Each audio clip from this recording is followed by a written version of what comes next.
everyone? Welcome to the second episode of the Sports Trip. My name is Curtis Marr. Again, along here with my co-host Rafi Prospero, and I don't got much to say. I hope you enjoyed the first episode. If you haven't watched it, please watch it, and of course, go follow our Instagram page at the Sports Drip. And let's start off with some football with Owen Bielli. Hello, my name is Owen, and today we're going to be going over who wins the NFC East and who gets in the playoffs from the NFC East. So the teams who are still alive are the Dallas Cowboys, the New York Giants, and the Washington football team.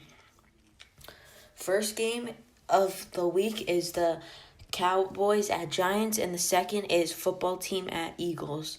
So the Cowboys at Giants, Andy Dalton is heating up, so I think the Cowboys will pull off that win in a close game, which will eliminate the Giants from the playoffs.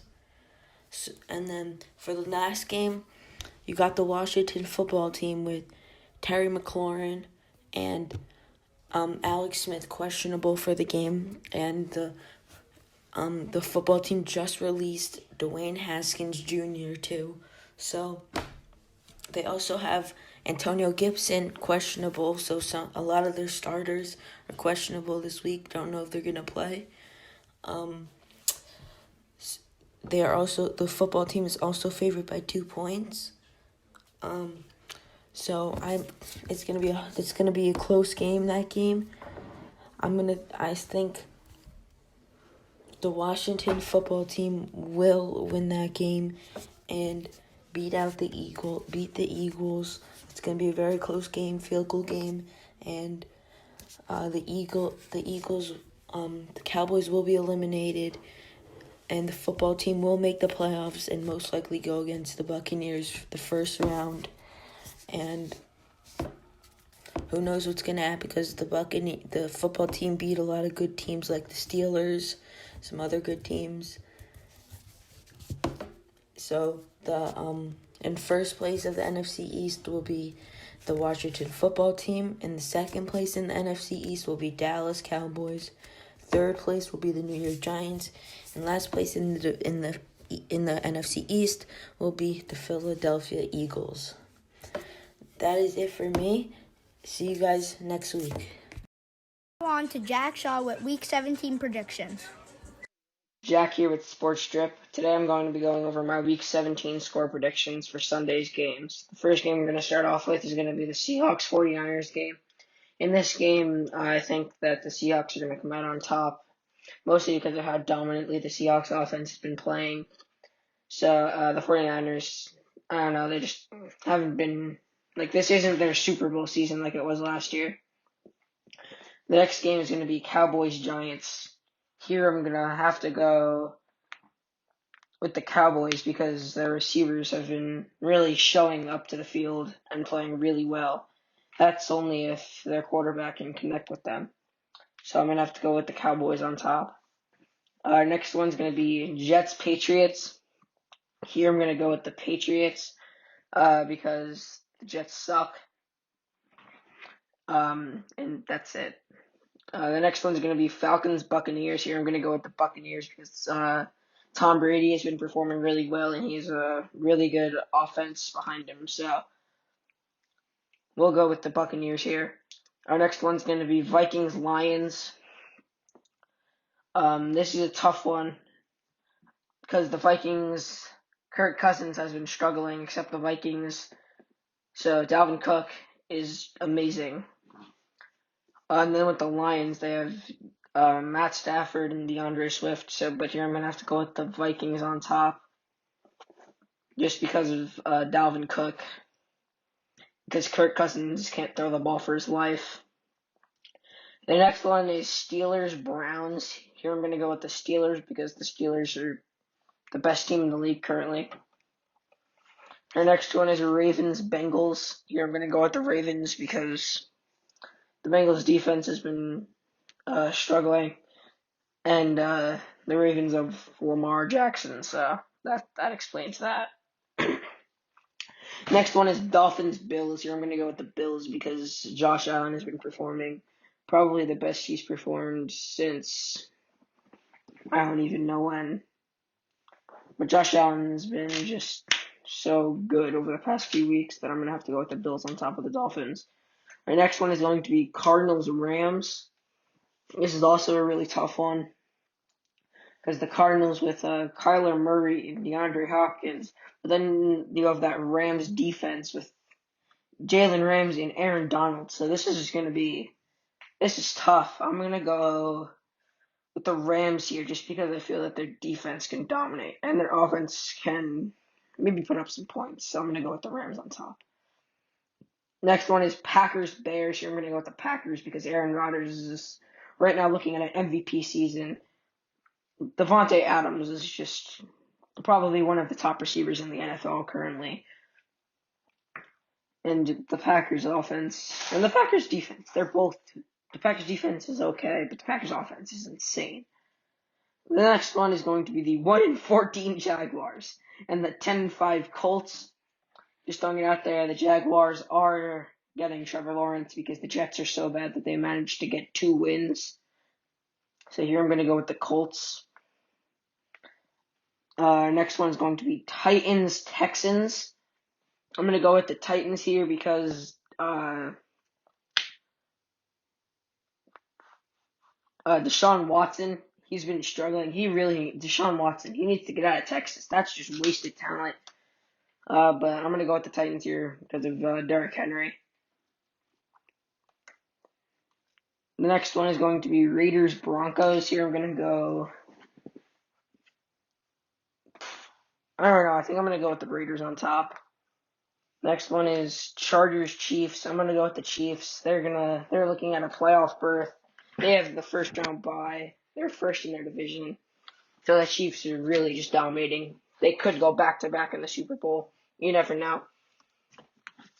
Next, it would be Saints-Panthers. Here I'm going to go with the Saints because Drew Brees, he's back, Alvin Kamara gets ties for the rushing touchdown record. So here I'm going to go with the Saints because of Drew Brees and Alvin. The last game that we're going to be talking about is the Washington football team versus the Philadelphia Eagles. After the Washington football team cut Dwayne Haskins yesterday, now their backup is currently their third string. So if their third string can figure out a way to connect with Terry McLaurin, and any of those other offensive weapons back there, the football team, I think, has a chance to come out on top. And those are my Week 17 score predictions. Thanks for listening. Now going on to Curtis Marr with more football. Hello everyone, this is Curtis Marr with the Sports Drip, and today I'm going to be updating you about NFL news and transactions around the league. First, let's start off with tackle for the Green Bay Packers. David Bakhtiari is out for the season with a torn ACL. It is very unfortunate for the Packers, who have been making a strong playoff run, and he's a very important key to their offensive line and is one of the best in the league. Next off, we're going to go to Kenny Stills is going to be signing a contract with the Bills. That is a very big improvement for the Bills, especially with Cole Beasley going down. And to be honest, Kenny Stills has always been a good receiver. He just hasn't been producing this year. Next up, and probably our last thing, Josh Allen has recorded the most passing touchdowns by a Bills quarterback in the history of, in Bills history, which is amazing. This kid is a young stud, and he has a bright future ahead of him. Right now, there is no news besides the last thing. Please comment down below who you think the NFL MVP is going to be. Aaron Rodgers, Derrick Henry, Patrick Mahomes, or another player. Please let me know in the comments. And now we're going to go on to MLB with Joe, Ralphie, and Chase Marr. Thanks, Curtis. Now we will go on to MLB free agency. There have been little to no signings this offseason. None of the big names have gone yet. Trevor Bauer, JT Realmuto, George Springer, and DJ LeMahieu are still without a team. I will talk about where I think each of them will sign. Let's start with LeMahieu. DJ is a Yankee. He fits so perfectly with that team, and I would not be surprised if he gets re-signed. But because of how long it's taken for the Yankees to sign him, I am a little bit skeptical about his chances of signing with the team. The only other team out there I could see signing with him is the Mets. but I think the Yankees will get him.